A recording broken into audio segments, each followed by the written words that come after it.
మహాలక్ష్మి తల్లి ఎవరు? దరిద్ర దేవత ఎవరు? ఆదిలక్ష్మి ఎవరు? జ్యేష్ఠాదేవి ఎవరు? ఇప్పుడు మనకు వచ్చేదంతా కూడా జ్యేష్ఠ అమావాస్య వస్తుంది. మరి ఆ రోజు ఏ దేవతను పూజ చేయాలండి గురువుగారు అంటే, దీపమూర్తులు ఇటు పెట్టు, దేవుడే పెట్టు, దీపమూర్తులు మాయపెట్టు, ఎర్ర దీపమూర్తులు పెట్టు, నల్ల దీపమూర్తులు పెట్టు అనేటటువంటి బ్యాచి వాళ్ళకి తెలియనటువంటి కపట బ్రాహ్మణ, కపట జ్యోతిష్కుల, కపట మంత్రగాళ్ళకి తెలియనటువంటి విష్ణు పురాణంలో ఉన్నటువంటి ఒక కథ చెప్తాను, జాగ్రత్తగా వినండి. జ్యేష్ఠుడు అంటే ఎవరండి? పెద్ద అని అర్థం. ఈ జ్యేష్ఠ మాసము అంటే ఆ యొక్క జ్యేష్ఠాదేవి ఉద్భవించింది. క్షీరసాగర మథనం చేస్తున్నారు దేవతలు, రాక్షసులు. మేరు పర్వతాన్ని పెట్టారు కవ్వం కింద. విష్ణుమూర్తి ఏమో ఇలాగా కూర్మావతారం ఎత్తి పర్వతాన్ని లేపాడు, పడిపోకుండా చిలుకుతూ ఉంటే ముందేమొచ్చింది? ఫస్టే అమృతం వచ్చేయలేదండి. ఫస్ట్ ఏం వస్తుందండి? విషం వస్తుంది. చెడ్డయి ఫస్ట్ వస్తాయి కదా. తాగేశాడు శివుడు. ఐరావతం వచ్చింది, ఇంద్రుడు పట్టుకెళ్ళిపోయాడు. కల్పవృక్షం వచ్చింది, స్వర్గానికి ఆయన పడిపోయాడు. మొత్తం అన్నీ ఇంకా. ఆ తర్వాత కామధేనువు స్వర్గం వశిష్ఠుడికి ఇచ్చారు. ఈ విధంగా చేసుకుంటుంటే మహాలక్ష్మి తల్లికి ముందు జాగ్రత్తగా వినండి, ఇక్కడే ప్రారంభం అవుద్ది. లక్ష్మీదేవికి ముందు జ్యేష్ఠాదేవి వచ్చింది. అందుకనే జ్యేష్ఠ అంటే పెద్దది. ఎవరికి? లక్ష్మీదేవికి పెద్దక్క. వెంటనే ఫాలోడ్ బై లక్ష్మీదేవి. అంటే జస్ట్ లక్ష్మీదేవి ముందు రావడం అంటే ట్విన్స్ అనమాట. వీళ్ళు కవల పిల్లలు అంటారు కదా, అలా అనమాట. లక్ష్మీదేవి ఆవిడ నీడ ఒకేసారి ఉద్భవించారు. రాగానే జ్యేష్ఠాదేవిని పెళ్లి చేసుకునే మనగాడు ఎవడున్నాడు అసలు? ఆమెను భరించగలిగేవాడు. అందరికీ ఒకే ఒక మొగుడు. ఎవరు? శ్రీ మహావిష్ణువు. యూట్యూబ్ చరిత్రలో ఒకే ఒక మొగుడు. ఎవరు? కమాండింగ్ చేసి నిజాలను నిర్భయంగా చెప్పగలిగేటటువంటి వాడు ఒకే ఒకడున్నాడు. ఎవడో మీకు తెలుసు. కాబట్టి ఇప్పుడు మనం ఏం చేస్తామంటే, ఆ శ్రీ మహావిష్ణువు దగ్గరికి వస్తుంది లక్ష్మీదేవి. సత్వ రజస్తమో గుణాలకి పరాభక్తికి అతీతంగా ఉన్నవాడు చేసుకోవాలి. ఆవిడ స్వయంవరం విష్ణుమూర్తిని సెలెక్ట్ చేసుకుంది. ఇలా వెళ్ళి పాద నమస్కారాలు పెట్టింది. ఇప్పుడు మీరు సింధూరం పెడతారు కదండి. మనకు వివాహాలు 8 రకాల వివాహాలు ఉన్నాయి. దైవం, బ్రాహ్మం, తర్వాత ఆర్షం, ప్రజాపత్యం, అసురం, గాంధర్వం, రాక్షసం, పైశాచికం. ఇవి ఇప్పుడు అనాదిగా వస్తున్నాయి. అయితే ఈ వివాహాల్లో ఇంకో ప్రాసెస్ ఉందన్నమాట. మహాలక్ష్మి తల్లి వెళ్ళి పాదాలకు నమస్కారం చేస్తారు. ఇప్పుడు మన వాళ్ళు ఏం చేస్తారు? నార్త్ సైడు, బీహార్ సైడు బొట్టు పెడతారు, పాపిళ్ళు, అదే పెళ్ళి. జీలకర్ర బల్లం పెడతారు, మనకు అది పెళ్ళి. ఇలా శ్రీ మహాలక్ష్మి తల్లి పాదాలకు, విష్ణుమూర్తి పాదాలకు నమస్కారం పెట్టడమే పెళ్ళి. పెట్టగానే ముందు లక్ష్మీదేవి కంటే ముందు ఆమె నీడ వెళ్ళి పెట్టేసిందనమాట, పాదాలు ముట్టేసుకుంది. ఆవిడే దరిద్ర లక్ష్మి, జ్యేష్ఠాదేవి శ్రీ మహావిష్ణువుని ముట్టేసుకుంది, పెళ్ళి అయిపోయింది. తర్వాత సెకండ్ వైఫ్ లక్ష్మీదేవి అనమాట, మనం పూజ చేసే ఆవిడ. అయితే నాకు హక్కులు ఫస్ట్ వైఫ్కే ఎక్కువ కదా, అందువల్ల మరి నా పరిస్థితి ఏంటి అంటే, ఈ జ్యేష్ఠాదేవి ఎక్కడుంటుందో అక్కడ రోగాలు వచ్చేస్తాయి, దరిద్రం వచ్చేస్తాయి. జేబులో రూపాయి సిగరెట్ కాల్చుకోవడానికి కూడా 10 రూపాయలు కూడా ఉండవు అస్సలు. ఇంకా దీనికి ఇంకేంటంటే, ఎన్ని కష్టాలు రావాలో, ఎన్ని నష్టాలు రావాలో మొత్తం అన్నీ వచ్చేస్తాయి అన్నమాట. ఇంకా అదే లక్ష్మీదేవి అయితే వీటికి ఆపోజిట్. ఫుల్ పుష్కలం పైసలు, ఫుల్ హెల్త్, రోగాలు గేగాలు ఉండవు, మనశ్శాంతి. అక్కడ అన్ని దుఃఖాలు జ్యేష్ఠాదేవి రూపంలో. వీళ్ళిద్దరూ కూడా తోటికోడళ్ళు, మళ్ళీ అక్కా చెల్లెళ్ళు, ఒకటే శరీరము. ఇవన్నీ డ్యూయల్ నేచర్, తత్వం సరిగ్గా అర్థం చేసుకోవాలన్నమాట.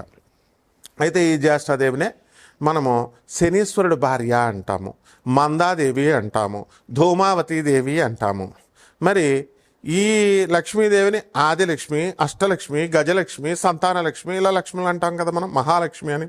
సరే, ఇప్పుడు ఎవరైతే మంచి లక్షణాలతో ఉన్నారో, మంచి మనసుతో ఉంటారో, దాన ధర్మాలు చేసుకుంటూ, దైవ హృదయంతో పేదవాళ్ళకి అందరికీ సేవలు చేసుకుంటూ, అనాథలకి వీళ్ళందరికీ కూడా ఉంటుందో, వాళ్ళకి శాశ్వతంగా లక్ష్మీదేవి వాళ్ళ తరతరాలు ఉంటుంది. అలా కాకుండా అవతలాడు కబ్జాలు చేసి, అవతలాడు దొబ్బేద్దామని స్థలాలు, ఇళ్ళు, అవతలాడు పెళ్ళాలని, ఇలా అన్ని రకాల ఇంకా చెడ్డ అలవాట్లు ఏమేమి ఉండకూడదో అవన్నీ కూడా, క్రూరమైనటువంటి గొడవలు పెట్టేటటువంటి తత్వం, ఇలా ఇవన్నీ ఎవరికైతే ఉంటాయో అప్పుడు ఇదే లక్ష్మీదేవి ఏం చేస్తుందంటే ఒక తరం వరకు ఉండి నెక్స్ట్ తరం వీళ్ళని అడుక్కునే వాళ్ళ చేసేస్తుంది. ఆ ఫస్ట్ తరం వాడికి కూడా చచ్చిపోయేటప్పుడు పెరాలసిస్లు వచ్చేస్తాయి. కాబట్టి ధనవంతులు, మీరు ఎవరికైతే డబ్బులు ఉన్నాయో ఇది శాశ్వతం అని అనుకోవద్దు సుమా. ఎవ్వరు, ఏ గురువు, ఏ ఆధ్యాత్మికవేత్త మనకులా మొహమాటం లేకుండా చెప్పడు.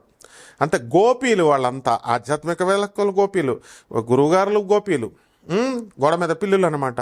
తర్వాత ఈ యొక్క బాబాలు, స్వామీజీలు అందరూ గోపీలే. ఎందుకంటే నిర్మోహటం ఖండించి చెప్పాలా, అరే నువ్వు చేస్తే అడుక్కుంటావు, నీకు పెరాలసిస్ వస్తుందని ఎవరైనా చెప్తున్నాడా? మేము బాగు కోరుతున్నాం కాబట్టి చెప్తున్నాం మనం. అయితే ఇప్పుడు ఈ ఎవరైతే భార్యాభర్తల మధ్య కొట్టుకుంటున్నారో, డైవర్సులు తీసుకుంటున్నారో, ఇలా దరిద్రపు అలవాటులు ఇలాంటివన్నీ కూడా ఉన్నటువంటి వాళ్ళందరినీ కూడా లక్ష్మీదేవి ఏదో ఒక జనరేషన్ ఉండి ఆ ఎండింగ్ జనరేషన్లో మిమ్మల్ని పక్షవాతం, హార్ట్ అటాక్లు ఇలాంటివన్నీ రోగాలన్నీ రప్పించేసి the energy transfers, law of conservation of energy. Energy can neither be created not destroyed but can be transform from one form to the other. Energy, Lakshmidevi అంటే ఎనర్జీ, అంతేగాని కలవ పూలు పట్టుకొని ఇలా ఉండి 2 చేతులు 2 కాళ్ళు ఉన్నది కాదు. ఏదో కవులు వర్ణిస్తారు, ధ్యాన శ్లోకాలను బట్టి రాస్తామన్నమాట లక్ష్మీదేవి ఎలా ఉంటుంది అని. చేట పట్టుకొని, చీపురు పట్టుకొని, కాకిని పట్టుకొని, గాడిద రథాన్ని పట్టుకొని జ్యేష్ఠాలక్ష్మి ఉంటుందన్నమాట. ఇక మహాలక్ష్మి కమలే కమలాలయే, కల ఉప్పు నుంచి పుడుతుంది. కాబట్టి ఈ లక్ష్మీదేవి పర్మనెంట్ కాదు అని చెప్పారు. కరెన్సీ అంటే నా నుంచి నీకు, నీ నుంచి ఇంకొకళ్ళకి అలా ప్రవహించేటటువంటి దాన్ని క్రియాశక్తి అంటారు. ఆ లక్ష్మీదేవి క్రియాశక్తి అనమాట. కాబట్టి ఈ డబ్బు వచ్చేసింది కదా అని శాశ్వతంగా ఎవడైతే గర్వపడతాడో అటువంటి వాడిని జంభాసురుడనే రాక్షసుడిని అనఘాదేవి, మహాలక్ష్మి తల్లి దత్తాత్రేయుడి దర్శనం కోసం వాడు పరిగెత్తుకుంటూ వస్తే దత్తాత్రేయుడు నాశనం చేస్తాడనమాట. అందుకని ఇంద్రుడిని అక్కడికి తీసుకురమ్మను అంటాడు. దత్తాత్రేయుడు ఉన్న చోటకి అనగాదేవి డ్యాన్స్ చేస్తూ అష్టసిద్ధులు, నవసిద్ధులకి అధిపతి అయినటువంటి, ఆ నవనిధులకు అధిపతి అయినటువంటి ఆ మహాలక్ష్మి తల్లిని నెత్తి మీద పెట్టుకునేసరికి కాలిపోయాడు. అంటే డబ్బున్న వాళ్ళంతా కూడా గర్వంతో, మదంతో వెళితే నాశనమైపోతారు అని జంబాసుర వధ చెబుతుందన్నమాట. ఎవరైతే దాన ధర్మాలు ఇవి అన్నీ చేసుకుంటూ గర్వం లేకుండా సాటి మనుషులుగా ఇతర మనుషులు ఉంటారో వాళ్ళ తరాలు కూడా శాశ్వతంగా మహాలక్ష్మి ఉంటుంది. ఎవడ చేస్తాడండి అని, నేను మా సంతానం పోతే మాకేంటి, ఓ 10 తరాలో 100 తరాలో సంపాదించేదాకా అవతలను కబ్జా చేసేద్దామంటారు. ఐ ఛాలెంజ్, కమాన్, డబ్బున్నటువంటి వాళ్ళందరూ కూడా ఎన్ని లక్షల కోట్ల సంపాదించినటువంటి వాళ్ళు, ఎన్ని వేల కోట్లకు సంపాదించినటువంటి వాళ్ళు హార్ట్ అటాక్లు లేకుండా చచ్చిపోయిన వాళ్ళని ఒక్కడో చూపించండి నాకు. పెరాలసిస్లు రాకుండా చూసిన వాళ్ళని చూపించండి నాకు. ఒక 100 సంవత్సరాలు దాటి అవయవాలు ఏవి కూడా పాడైపోకుండా ఉన్న వాళ్ళని నాకు చూపించండి. నెక్స్ట్ తరంలో ఎక్కడుందో చూపించండి. సీఎం కొడుకులు ఎక్కడున్నారు? సీఎంల కింద. పిఎం కొడుకులు ఎందుకు పిఎంలు కాలేకపోతున్నారు? కాబట్టి పాపాలు వస్తాయి. ఆఫ్టర్ ఆల్ వాళ్ళకే లేదు దిఖానా, మీకెంత మామూలు మనుషులకి. కాబట్టి ఈ విధంగా ఈ జ్యేష్ఠాదేవే ఏం చేస్తుందంటే ఎనర్జీ, మహాలక్ష్మి అనేది ఒక ఎనర్జీ. ఆ మహాలక్ష్మి దరిద్ర దేవతగా మారిపోద్ది అనమాట, ట్రాన్స్ఫర్మ్ అవుద్ది. ఓకే, ఇక్కడ ఫస్ట్ పాయింట్. అలాగే జ్యేష్ఠాదేవి మళ్ళీ మహాలక్ష్మిగా ట్రాన్స్ఫర్మ్ అవుద్ది. ఎనర్జీ ఒక రూపం నుంచి ఇంకో రూపంలో మార్చొచ్చు. Potential energy kinetic energy, mechanical ఎనర్జీగా ఎలా అయితే మారుతుందో. లేకపోతే శ్రీ మహావిష్ణువు ఏం చేస్తాడు, కాపురం పెట్టుకుందాం అంటది లక్ష్మి, ఎవరు, మన జ్యేష్ఠాదేవి. అప్పుడు ఆయన ఏమంటాడు, హడిలిపోతాడు దెబ్బతో. అడిలిపోయి నేను ఎక్కడుండాలి అంటుంది, పాతాళం వెళ్ళి తపస్సు చేసుకోను. ఎందువలన, ఎవరెవరైతే భార్యాభర్తలు ఇద్దరు కొట్టుకుంటున్నారో అక్కడికి వెళ్ళు. ఎవరెవరైతే దర్జాగా కాళ్ళు ఊపుతూ ఉంటారు బెడ్ మీద, పెద్ద ఈడేదో మోనార్క్ లాగా. అలాగే యూనివర్సిటీల్లో మా స్టూడెంట్స్ చాలామంది జేబుల్లో, యూనివర్సిటీకి ఏదో పని మీద వచ్చినటువంటి కార్ డ్రైవర్లు వీళ్ళు ఉంటారనమాట కొంతమంది, వాళ్ళు జేబుల్లో చేతులు ఎడతారనమాట. ఇలాగా ఐఏఎస్ ఆఫీసర్ పెట్టడు. చీఫ్ మినిస్టర్ రేవంత్ రెడ్డి గారు ఎప్పుడైనా పెట్టడం చూసారా? చంద్రబాబు నాయుడు జేబులో చేతులు పెట్టరు, వీళ్ళు మాత్రం జేబుల్లో చేతలాడతారు. ఐఏఎస్ జస్ట్ ఇప్పుడే పాస్ అయ్యాడరా వీడు అనగానే పటక్మని తీసేస్తారు. అలా చెప్పేవాళ్ళు కావాలి. నువ్వు చేసే తప్పుని, హుందాతనం అనేది నువ్వు పేదలకు చూపించేని నీ యొక్క మంచి మనసును బట్టి ఉంటుంది. నువ్వు వేసుకునే డ్రెస్సులను బట్టి, లేకపోతే జేబుల్లో చేతులు పెట్టేస్తే నువ్వు ఐఏఎస్ ఆఫీసర్ అయిపోవు. కాబట్టి ఈ వగరలతో ఉన్నటువంటి వాళ్ళందరినీ కూడా లక్ష్మీదేవి వదిలిపడేస్తుంది అనమాట. ఇప్పుడు కమింగ్ టు ద పాయింట్, ఈ మహాలక్ష్మి తల్లి మరి ఎక్కడ అంటే, ఎవరైతే ఇళ్లల్లో దీపాలు పెట్టరు, ఎందుకు పెట్టాలండి, మేము లైట్లు వేసుకోరు, చీకటి గదుల్లో ఉంటారు, వెంటిలేషన్ లేనటువంటి అపార్ట్మెంట్స్లో లక్ష్మీదేవి ఉండదు. అదంతా తాత్కాలికం, టెంపరీ. ఇప్పుడు ఫ్రీగా వెంటిలేషన్ ఉండాలా. తర్వాత నెక్స్ట్ భార్యాభర్తలు ఇద్దరు కూడా కొట్టుకోకూడదు. వార్ధక్యంలో ఉన్నటువంటి ముసలి వాళ్ళని, అత్తగారిని, తల్లిదండ్రులని చూసుకోవాలా. మరి వీళ్ళందరినీ చూసుకోకపోతే లక్ష్మీదేవి ఉండదు, జ్యేష్ఠలక్ష్మి కింద మారిపోతుంది. సో ఈ శనీశ్వరుడే శ్రీ మహావిష్ణువుగా ట్రాన్స్ఫర్మ్ అవుతాడు. అలా చాలా ఉన్నాయి రహస్యాలు. ఈ రహస్యాలన్నీ మనం నెమ్మదంగా నన్ను ఫాలో అవుతూ ఉండండి. ముల్లపూడి సత్యనారాయణమూర్తి ఫాలో అవుతూ ఉంటే మన ఛానల్ని తప్పకుండా నెక్స్ట్ కంటిన్యూషన్ ఎలా మారుతుంది. చాలా స్టోరీలు ఉంటాయి, 100 కథలు చెప్పుకోవచ్చు అనమాట మనం. లక్ష్మీదేవి దరిద్ర దేవత, ఎలాగ అక్కా చెల్లెళ్ళు, సవత్తల్ల, మనుషుల్లాగా ఒకళ్ళొకళ్ళు తోడుకోవడల్లా, అవన్నీ చెప్పుకుందాం. ఈ 12 రాశులకి ఈ యొక్క లక్ష్మీదేవి యొక్క ఇది ఈ సంవత్సరం అంతా కూడా దరిద్ర దేవత ఎలాగా రూపాంతరాలు చెందుతుందో మనం ఈ 12 రాశి ఫలితాలు ఈ సంవత్సరం వరకు మనం చెప్పుకుందాం. చూడండి, ఒక్కొక్కటి విడిగా చెప్తాను. మిథున రాశి. ఈ మిథున రాశి వారికి అందరికీ కూడా ఎంతసేపు నా కూతురికి మార్కులు ఎక్కువ వచ్చినాయి, నా కొడుక్కి ఎక్కువ వచ్చినాయి, నా కొడుక్కి ఎక్కువ కట్నం, 4 సంబంధాలు వచ్చినాయి, అంతేగాని నేను పోతాను త్వరలో తొందరగా, అక్కడ ఎముడు వెయిటింగ్, మనం పుణ్యాలు చేసాం, ఇంత దానాలు చేసాం, ఇలాంటివి మనం చూడమమ్మా. కాబట్టి మిథున రాశి వాళ్ళంతా కూడా వృత్తి, వ్యాపార, ఉద్యోగ విషయాల్లో సూపర్, డబ్బులు బాగా వస్తాయి. లక్ష్మీదేవి బాగానే ఉంది, కానీ ఆ లక్ష్మీదేవిని శాశ్వతంగా నిలబెట్టుకోండి. మరి దరిద్ర దేవతగా మారకండి. ఏవో పూజలు పునస్కారాలు చేసేస్తే ఏం మారిపోదమ్మా, మారకుండా ఉండదు. కాబట్టి చక్కగా పేదవాళ్ళకి సేవ చేసుకోవడం, సాధువులకి సేవ చేసుకోవడం అన్నీ ఉండాలా. వృత్తి, వ్యాపార, ఉద్యోగ విషయాలు బాగున్నాయి. ఫారెన్ వెళ్ళిపోతారు, విద్యార్థులంతా కూడా బ్రహ్మాండంగా చదువుతారు. కంప్లీట్ మనశ్శాంతి. Foreign experts and imports business బ్రహ్మాండంగా ఉంటుంది. తర్వాత ఇంకా మీరు మీ ఆయన ఫ్రెండ్స్తో, మీ ఆయనలతో, ఇక మీ చుట్టాలతో అంతా టూర్లే. ఇంకేం కావాలి మీకు? మిథున రాశి వాళ్ళందరికీ కూడా పిల్లలకి 97.5% వచ్చింది. అక్కడ బోల్డ్ మంది ఉన్నారు. డాక్టర్ సీట్ వచ్చేస్తుందండి మా అమ్మాయికి, కానీ ఎండీలో కుదరదు. అది బుడంకా ఇంకా ఇంటర్ కూడా చదవట్లేదు అది.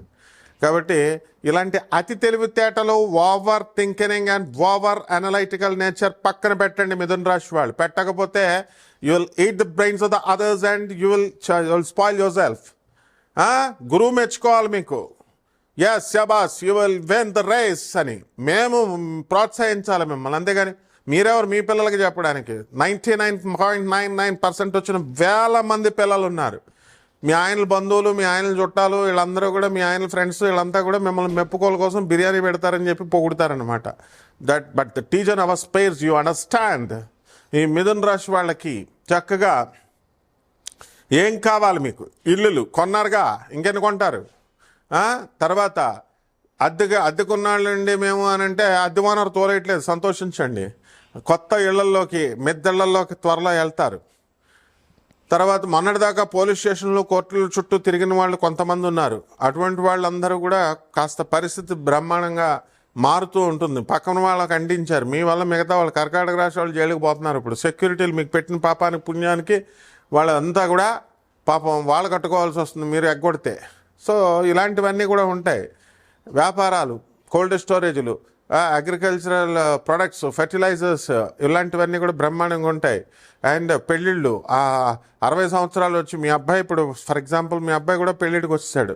ఇప్పుడు మాకు ఏమైనా ఒంటరిగా ఉన్నామని, మా ఆయన చచ్చిపోయాడని మేము పెళ్లి చేసుకోవాలంటే ఏం చెప్తాం? మేము చేసుకోండి, ఎవరొద్దన్నారు. సో మరి మీరు ఎంత ఇక మొగుడు పిల్లలు విడిపోయినటువంటి వాళ్ళు పోలీస్ ఆఫీసర్స్ చెప్తున్నారు, ఆనరబుల్ జడ్జెస్ చెప్తున్నారు, ఎక్కడంటున్నారు మీరు? కలవంటరా బాబు అని రీకన్సిలేషన్ దండగా, గవర్నమెంట్ డబ్బులు దండగా. కాబట్టి ఇవన్నీ కూడా జాగ్రత్తగా చూసుకోవాలమ్మా. రాశిఫలాలు ఇలా స్క్రోల్ చేస్తే ఆడేం చెప్పాడు, ఈడేం చెప్తాడు, ఆడేం చెప్పాడు, ఈడేం చెప్పాడు కాదు. జాగ్రత్తగా విని మనకి ఒక్కడు చెప్పినా సరే మనం దాన్ని ఆచరించి బాగుపడడం కోసం జ్యోతిష్యం చెప్పింది. అంతేగాని నీ స్టేట్మెంట్స్ కోసం, నీ ఊహల కోసం, నువ్వు గురువులకి పాఠాలు చెప్పడం కోసం కాదు రాశిఫలాలు. ఇక పరిహారాలు చెప్తున్నాను, జాగ్రత్తగా వినండి. మిథున రాశి అసలు గురుబలం ఉంది, మెదడలేదు. గురువులు చెప్పేది ఎక్కదు, గురువులతో కాదు మాట్లాడేది, పక్కన వాళ్ళందరితో వీళ్ళు చెప్పేది. తప్పుడు నా కొడుకుల సలహాలందరూ కూడా వింటారనమాట గురు బలం లేనప్పుడు. సో తప్పుడు వ్యవహారాలు అన్నటువంటి వాళ్ళు ఇమీడియట్ వదిలేసుకొని రైచియస్ పాత్, ధర్మం path, come to the path of ధర్మ అండ్ కమ్. ఇప్పుడు పరిహారాలు చేసుకోండి, గురుబలం జపం చేసుకోండి, గురు జపం చేసుకోండి, గురు స్తోత్రాలు చదువుకోండి, గురుకు కిలాంపావు శనగల్ని, తర్వాత పసుపు రంగు వస్త్రాల నుంచి పేద బ్రాహ్మణులకి మీరు ఎప్పుడు ఇచ్చుకోవాలా? గురువారం నాడు ఇచ్చుకోవాలా. తెల్లవారుజామున 3 గంటలకు ఇవ్వాలి. పంతులే దొరకరాళ్ళు. ధర్మం అంటారు. 3 గంటలకి నువ్వు 5,000 ఇవ్వాలా. కాబట్టి 6 గంటలకు ఇచ్చుకోండి, ఒక 1,000 రూపాయలు తీసుకుంటారు. దానాలు చేయండి బాగా. అంతా business, everything is business, no doubt about it. కాబట్టి రావి చెట్టుకి నీళ్లు పోయండి, లేకపోతే అది శపించి పడేస్తుంది మిమ్మల్ని ఉత్తుత్తి ప్రదక్షిణాలు చేస్తే. ప్రదక్షిణాలు 108 చేయండి, ఓం దత్తాత్రేయ నమః అంటూ బ్రహ్మాండంగా ఇంకా సూపర్ క్లిక్ అయిపోతారు మీరు, పవన్ కళ్యాణ్ లాగా అయిపోతారు. శుభమస్తు.